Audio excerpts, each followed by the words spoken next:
नमस्कार मित्रमैत्रिणींनो, आपण पुढच्या राशीकडे जायच्या आधी थोडंसं त्या राशीचं एक 2-3 वाक्यामध्ये काय असतात ही माणसं हे सांगणं महत्त्वाचं आहे. कारण आपण धनुराशीचं भविष्य बघणार आहोत. ही अतिशय एनर्जेटिक, कारण अग्नितत्वाची रास आहे. गुरुची रास असल्यामुळे परोपकारी आहे आणि भाग्यस्थानातली उच्च ज्ञानाच्या स्थानातली असल्यामुळे उपजतच ज्ञानी आहे. ही रास तुमच्या कोणाचीही घरामध्ये असेल. आई ही गुरु माऊली आहे, आईची असू शकते. पण सहसा कोणाशी त्यांना वाईटपणा नको असतो आणि अन्यायाची मात्र त्यांना अत्यंत चीड आहे. जगात कुणीही कोणाशी चुकीचं वागलेलं यांना आवडत नाही. मग हे तुटून पडतात. अर्थात चुकीचं वागणं हे यांच्याकडून घडत नाही, कारण ही उदित गोलार्धामधली रास आहे. गुरु आणि शनीच्या राशी दोन्ही उदित गोलार्धातल्या आहेत.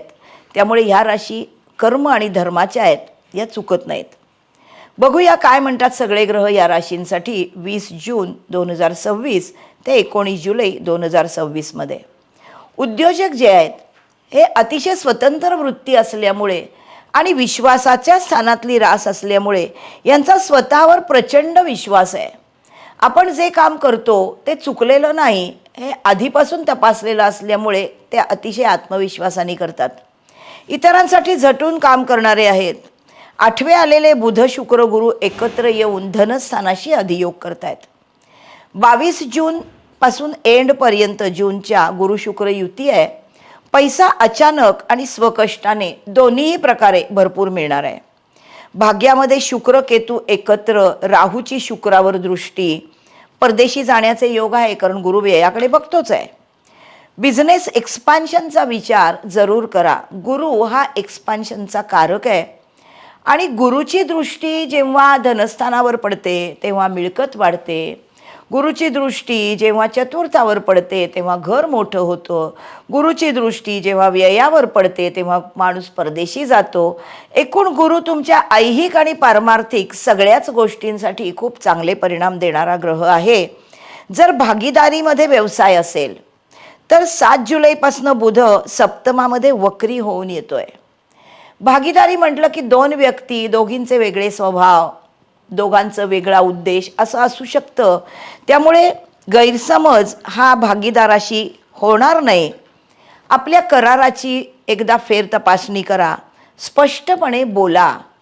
गुरुच्या राशीला हे खरं सांगावं लागत नाही, पण हा वक्री बुध जो आलेला आहे हा कधी कधी गैरसमजानी बोलतो, घाईघाईनी बोलतो, एन्झायटी दाखवतो. हे होणार नाही, यावर लक्ष द्या. राहूची सप्तमावर दृष्टी असल्यामुळे खोटी प्रलोभनं वेळीच ओळखा. या 7व्या दृष्टीमुळे क्षुल्लक गोष्टीमध्ये तुम्ही फसलेले आहात, आठवून बघा. त्यामुळे हे होणार नाही, यावर लक्ष द्या. चतुर्थामध्ये शनी आहे, त्याचीही सप्तमावर दृष्टी आहे. तो फार चुकीचं काही घडू देणार नाही आहे बिझनेसमध्ये किंवा तुमच्या भागीदाराच्या आणि जोडीदाराच्या नात्यामध्ये. घर बांधणीचा विचार करत असाल तर उत्तम विचार आहे, जरूर करा. नोकरीवाल्यांसाठी षष्ठातला मंगळ शत्रूंचा पाडाव करेल. चंद्रमंगळ युती होती आहे षष्ठामध्ये. चंद्रमंगळ युतीला लक्ष्मी योग म्हणतात. 11-12 जुलै रोजी नोकरीमध्ये पैशाचे योग आहेत, कारण हे नोकरीचं स्थान आहे. गुरु तर भाग्यातून पैसा देतोच आहे, अचानकही देतोय आणि अष्टमात आहे म्हणून विंडफॉल गेनही देतोय. एकूण पैसा हा प्रॉब्लेम नाही आहे, पण गुरुच्या राशीला पैशासाठी काम करायची सवयच नाही आणि आवड त्याच्याहून नाही. त्यांना कायम लोकांच्या साठी करायचं असतं आणि ज्ञानासाठी त्या राशी आहेत. गृहिणी या धनुराशीच्या आहेत. त्या जोडीदाराशी गैरसमज करून घेऊ नका. 7 जुलैचा बुध हा प्रयत्न करणार आहे, पण षष्ठातला मंगळ तुम्हाला खोटं पडू देणार नाही आणि हे तुमच्यासाठी फार महत्त्वाचं असतं, कारण तुमचा आत्मविश्वास जबरदस्त असतो.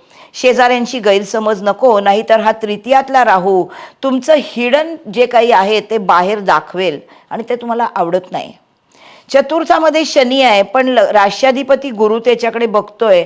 त्यामुळे घरामध्ये तो वातावरण बिघडू देणार नाही, लिमिटेशन्स नात्यांमध्ये आणणार नाही, कुटुंबात सलोखा ठेवेल.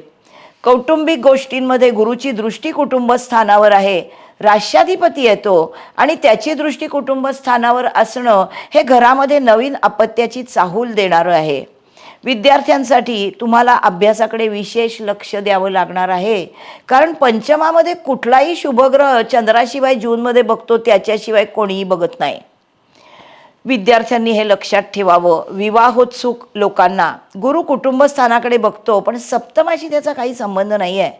नोव्हेंबरमध्ये तो भाग्यात येतोय तेव्हा 2 महिने चांगले आहेत. तो प्रपोजल चांगली दृष्टीपथात आणेल, पण पुढच्या वर्षी जून नंतर विवाहाचा योग आहे. घाईने निर्णय घेऊ नका. वास्तूसाठी वास्तूचा योग आहे, पण मंगळ कर्ज घेताना जरा हितशत्रूंच्या कटकटी होतील. तुम्हाला कर्ज मिळू नये यासाठी कोणीतरी प्रयत्न करतील, पण तुम्ही अशा प्रयत्नांना कधीच लक्ष देत नाही, कायम हाणून पाडता. बाहेरही काढेल तो त्यातून. तुम्हाला या गोष्टींमधनं बाहेर काढणाराच मंगळ आहे. चंद्रमंगळ योग आलाय षष्ठात, तो पैसा देणारच आहे. मित्र आणि नातेवाईक फारसा काही वेगळा परिणाम नाही, जाणवणार नाही. आपण बरे, आपलं काम बरं, अशी वृत्ती तुमची असतेच. सहसा दुसऱ्याच्या भानगडींमध्ये नाक खुपसायचा तुमचा स्वभाव नाही, आणि तुमच्या भानगडीत कोणी खपवसलेलं तुम्हाला आवडत नाही. त्यामुळे आपण बरं आणि आपलं काम बरं अशी तुमची वृत्ती असेल. 20 ते 40 वयोगटातले जे तरुण तरुणी आहेत, नोकरीमध्ये जेवढं निस्पृहपणे काम कराल तेवढा रिपोर्ट लगेच वरिष्ठांकडे तुमचा जाणार. षष्ठातली चंद्रमंगळ युती जुलैच्या दुसऱ्या आठवड्यामध्ये नोकरीतून काही विशेष लाभ देईल. घराचे योग पण गुरुच्या दृष्टीमुळे आहेत. लहान वयामध्ये घर होऊ शकतं. 40 ते 60 या वयोगटामध्ये राष्ट्राधिपती गुरु काही काळ उच्चीचा आणि नंतर मित्राच्याच राशीत आहे, जो कर्केमध्ये आहे. तुम्हाला कामात व्यग्र तो ठेवतोच, पण आता घर बदललं आहे त्याने. नोकरीत प्रतिष्ठा मिळवली आहे तुम्ही, तर आता किती काळ हे करावं असा विचार हळूहळू येऊ लागलाय. बुध गुरु शुक्र अष्टमातून गूढ ज्ञानाकडे जाण्याची आवड निर्माण करतायत. फार संसारिक सुखात रमणार आहेत तसेही तुम्ही नाही, कारण तुम्हाला मुळातच ज्ञानाची भूक असते. फार स्वतःचा शोध घेण्याची तळमळ तुमचा गुरुला, तुमच्या दुसऱ्या राशीला पण, मीन राशीला पण असतेच. 60 ते 80 या 80-90 पुढे इतक्या वयोवृद्ध किंवा ज्येष्ठ नागरिकांना म्हणूया आपण, यांच्यामध्ये व्ययामध्ये गुरु बघतोय. परदेशी जाऊन एन्जॉय करून अनेकदा झालेलं आहे. आता ही भाग्यातली जी रास आहे, ह्या राशीचा मीन राशीशी संबंध तसाच असतो व्ययाशी.